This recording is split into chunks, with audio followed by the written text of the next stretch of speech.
마지막으로 산업계 소식이 주목받았습니다. 우리나라를 대표하는 두 가전기업이 지난해 4분기 실적을 발표했는데요. 삼성전자가 직전 분기에 이어서 이번 분기에도 예상치를 밑도는 영업이익을 발표했고 LG전자도 성적표가 부진했습니다. 경기 둔화에 전 세계적으로 수요가 줄었고 기술 격차를 좁힌 중국의 물량 공세가 크게 작용했습니다. 기사 연속으로 보고 오시죠. 삼성전자가 4분기 영업이익 6조 5천억 원, 매출 75조 원의 잠정 실적을 기록했다고 발표했습니다. 당초 시장에서는 14조 원대의 영업이익을 전망했다가 최근 들어 7조 원대까지 기대치를 낮췄는데 이 전망치마저 도달하지 못한 겁니다. 삼성전자는 직전 분기 부진한 반도체 부문 실적에 전영현 부회장이 사과문을 발표하면서 반도체 경쟁력 회복을 약속한 바 있습니다. 이번에는 잠정 실적 발표 직후 실적 하락 요인에 대한 설명문을 내놨습니다. 삼성전자는 PC와 모바일 중심의 범용 제품 수요 약세에 연구개발비 부담으로 실적이 악화했다고 밝혔습니다. 다만 고용량 제품 판매 확대로 4분기 메모리 역대 최대 매출을 달성했다고 덧붙였습니다. 메모리도 이제 이익이 줄었고 가장 큰 거는 이제 비메모리가 이익 준 게 제일 크고요. 이게 시장의 컨센서스랑 너무 차이가 많이 나고 실적만 내놓으면 해명이 안 되잖아요. 같은 날 잠정 실적을 발표한 LG전자는 4분기 영업이익 1,461억 원, 매출 22조 7,775억 원을 기록했습니다. 영업이익이 1년 전보다 50% 넘게 줄었고 직전 3분기보다 80% 감소하면서 LG전자 역시 시장 기대치를 밑돌았습니다. 악재가 이미 반영됐다는 투자자의 판단에 양사 주가는 상승 마감했습니다. SBS 비즈 김한나입니다. 삼성전자와 LG전자의 실적 악화는 1차적으로 업황 부진이 원인입니다.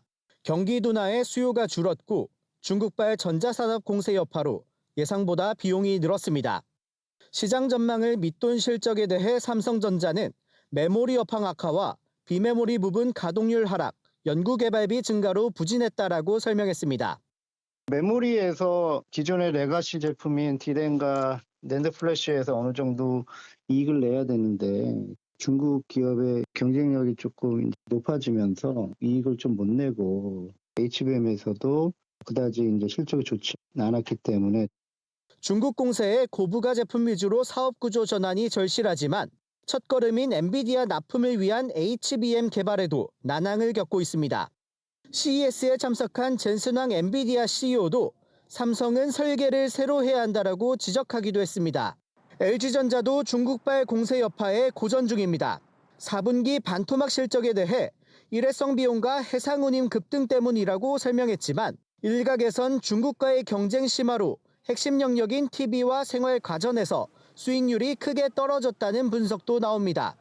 거의 모든 나라의 수요가 침체되고 있는 가격 경쟁력 차원에서 중국 기업들하고의 경쟁이라고 하는 측면이 상당히 심각한 영향을 줬을 가능성이 높다. 마케팅 비용도 많이 들어가고. 중국과의 좁혀진 기술 격차가 국내 기업의 실적 악화로 현실화되고 있습니다. SBS 비즈 김동필입니다. 삼성전자의 전망은 올해도 좋지 않습니다. 크게 이 두 가지가 문제입니다. 중국 업체들이 범용 D램을 공격적으로 생산하면서 가격이 낮아지는 건데요.